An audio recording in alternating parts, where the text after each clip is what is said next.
Dissuasão. Essa é a palavra do século no Irã, após o que foi o conflito mais doloroso do país, desde que as armas silenciaram na guerra Irã-Iraque. Recentemente, várias altas autoridades do país morreram, incluindo o ex-líder supremo Ali Khomeini. Além de perder líderes importantes, a guerra também trouxe alto custo militar a Teherã. Segundo a Reuters, a inteligência dos Estados Unidos acredita que Washington e Israel destruíram cerca de metade dos estoques de drones e mísseis do Irã, sem contar os usados em ataques a alvos americanos e aliados, além do impacto econômico. Desde o início da guerra, as forças combinadas atacam sistematicamente a infraestrutura e indústrias do Irã, causando danos de dezenas de bilhões. Analistas do Chatham House estimaram que o PIB do Irã vai encolher 10% por causa da guerra. Diante do agravamento da situação do Irã em relação ao período pré-guerra, as autoridades em Teherã devem questionar: isso poderia ter sido evitado? Más notícias para quem defende a não proliferação e que regimes malignos não obtenham superarmas. O Irã provavelmente teria uma forma simples de evitar um ataque. Um método que funcionou extremamente bem para o outro estado pária, a Coreia do Norte. Esse método, obviamente, são as armas nucleares. E o mais assustador da anos 2020 até agora é que ela parece querer provar que o único modelo real de dissuasão é o criado sob a sombra de uma nuvem em forma de cogumelo. Sonhos nucleares.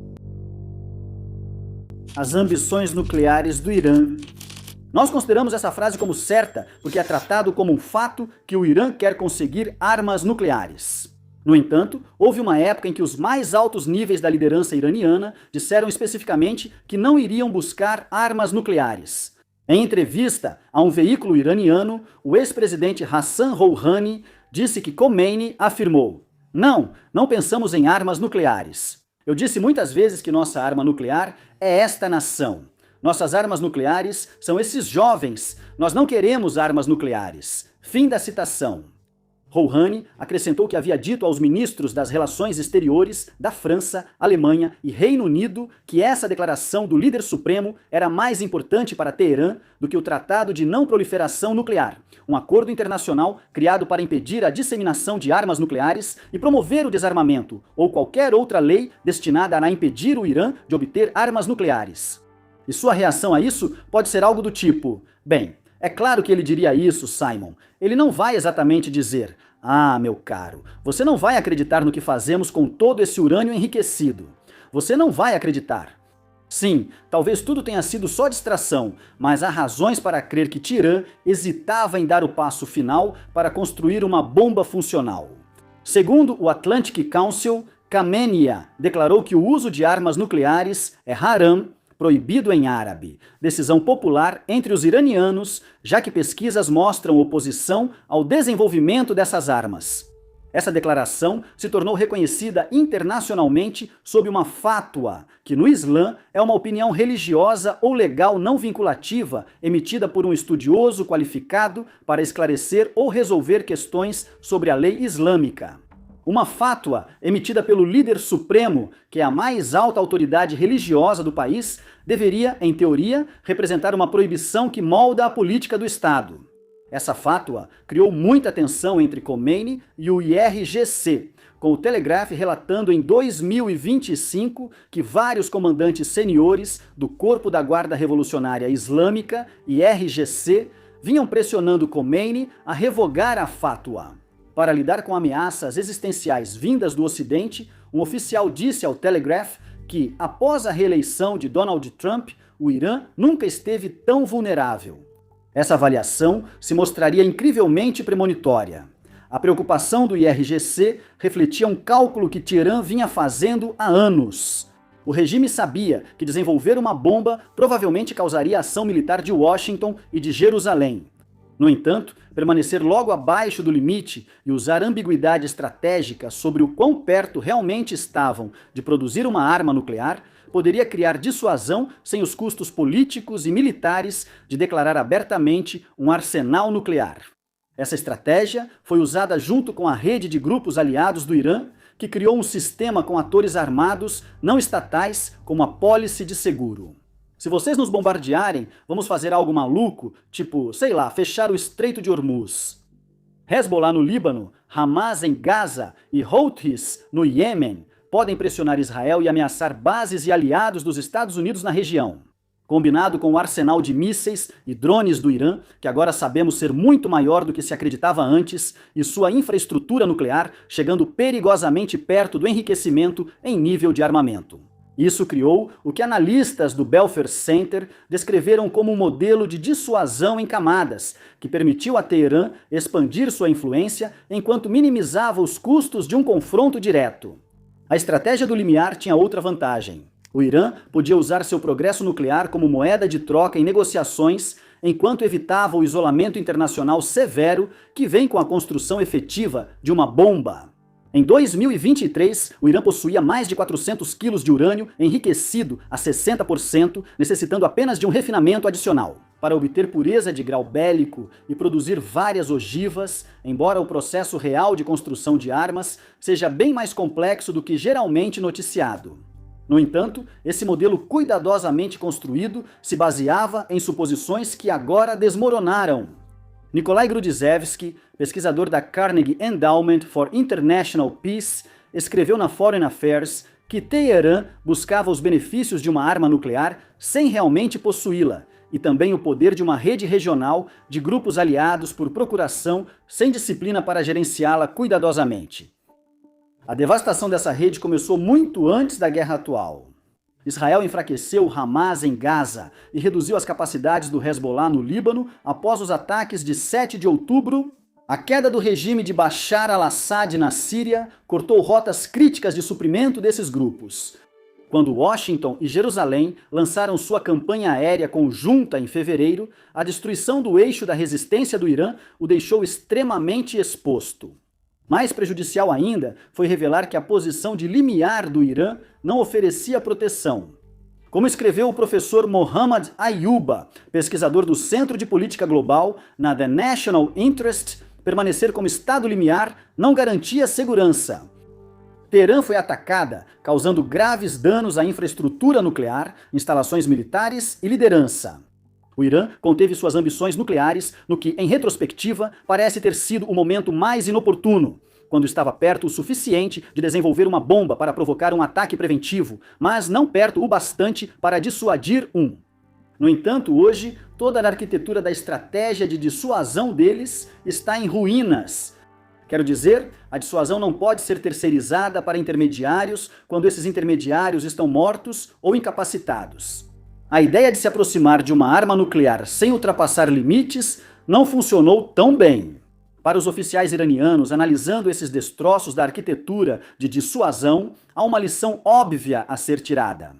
O que diferencia o Irã e a Venezuela das outras nações que Trump já ameaçou, mas nunca atacou de fato, como a Coreia do Norte ou a Groenlândia, é simples. Ambos possuem, ou no caso da Groenlândia, que é membro da OTAN, são protegidos por armas nucleares. Antes de chegarmos ao ponto final, uma pausa rápida para falar sobre nossa super arma secreta, a Front Stock Company, nosso site de assinantes para quem assiste a esses vídeos. Bom ponto de partida, Simon, mas o que mais você tem? Toda semana publicamos 2 vídeos exclusivos e pelo menos 2 artigos escritos por especialistas, indo além das manchetes para mostrar as histórias que moldam seu mundo. Recentemente, analisamos por que o povo iraniano não se levantou no início da guerra, enquanto nossa equipe produz um podcast semanal de 1 hora sobre a guerra e seus efeitos na região, a Mesa Redonda do Oriente Médio.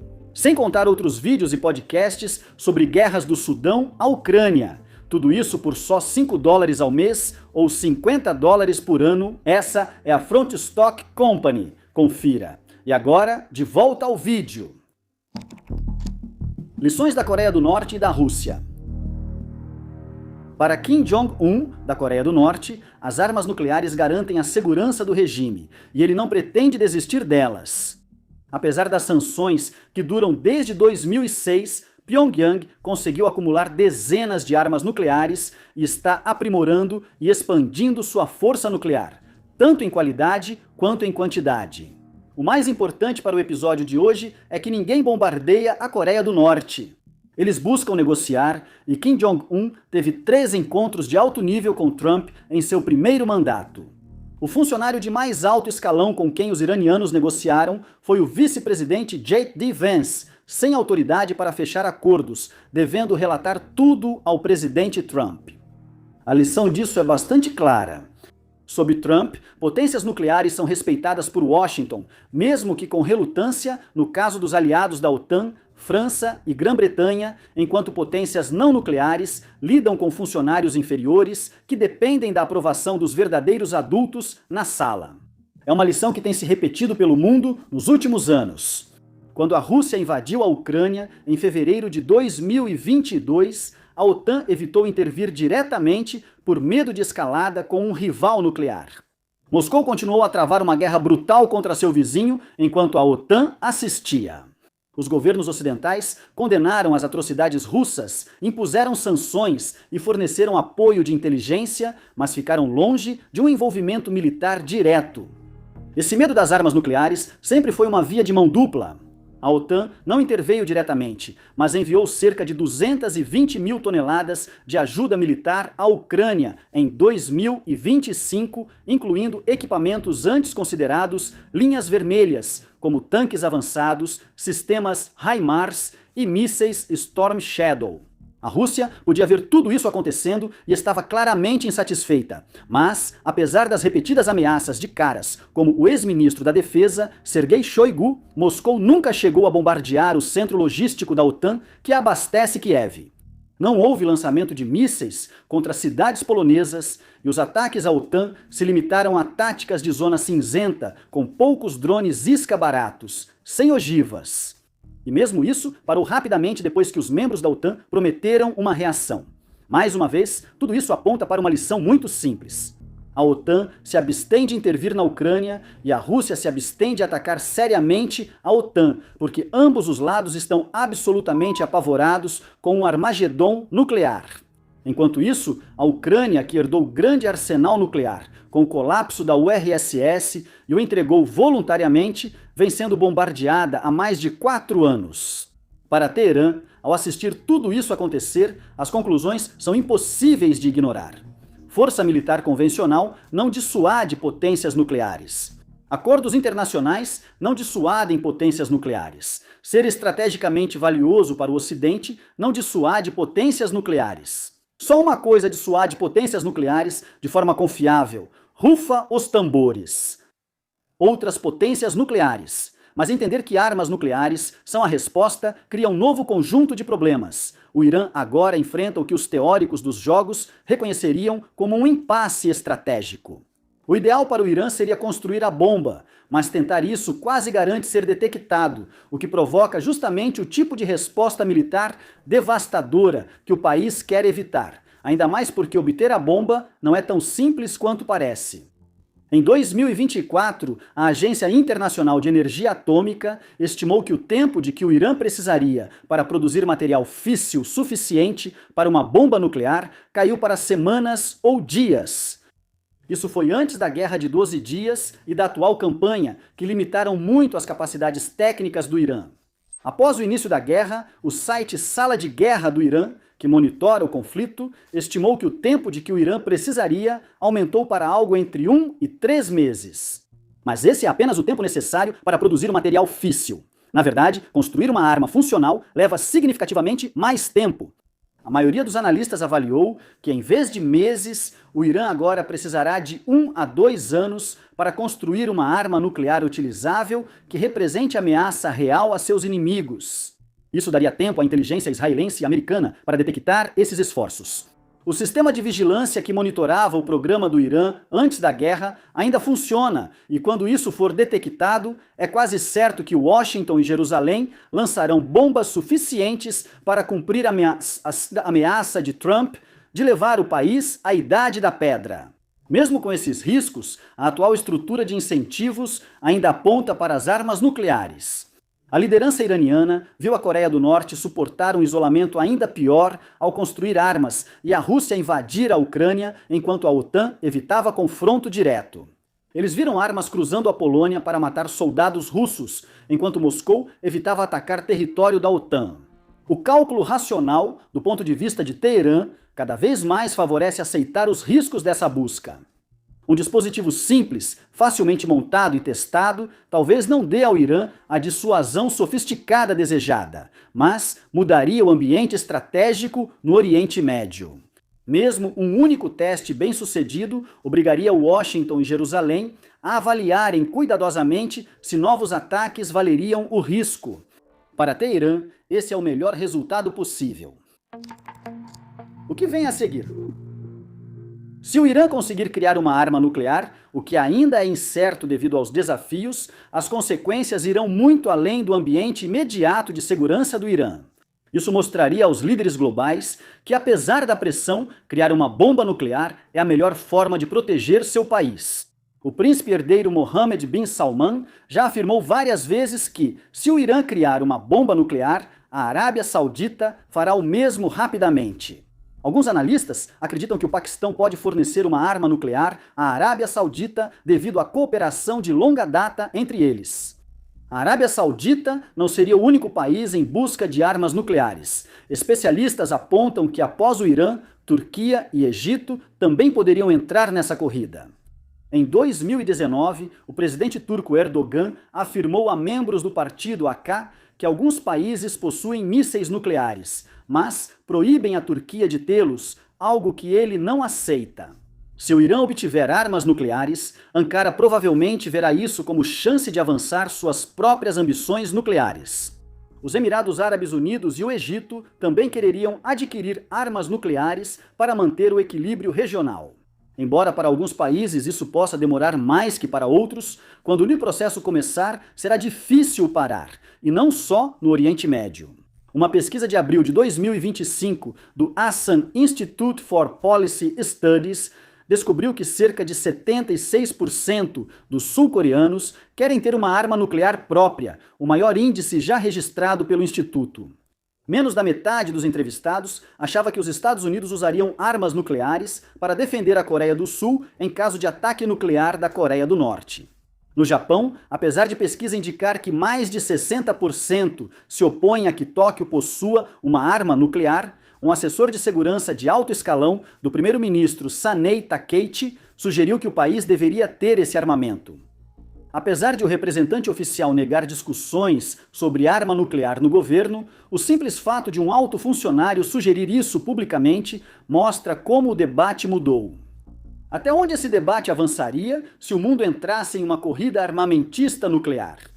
Devemos observar a Europa, onde países como Suécia e Polônia podem entrar na corrida armamentista nuclear.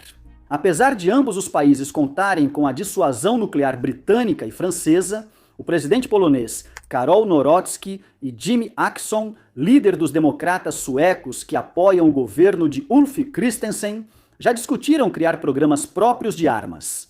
Agora, precisamos deixar claro que uma situação em que os países correm para obter suas próprias armas nucleares é um cenário extremo, e as chances disso acontecer são extremamente baixas. Mas, o mais importante, elas não são zero. Se o pior acontecer, podemos enfrentar a maior proliferação nuclear desde a Guerra Fria. O Tratado de Não Proliferação de Armas Nucleares, TNP, foi criado para impedir a disseminação de armas nucleares, exigindo que estados não nucleares não as desenvolvessem em troca de acesso à tecnologia nuclear pacífica e garantias das potências nucleares. Porém, ele nunca foi testado da forma como uma bomba iraniana o testaria.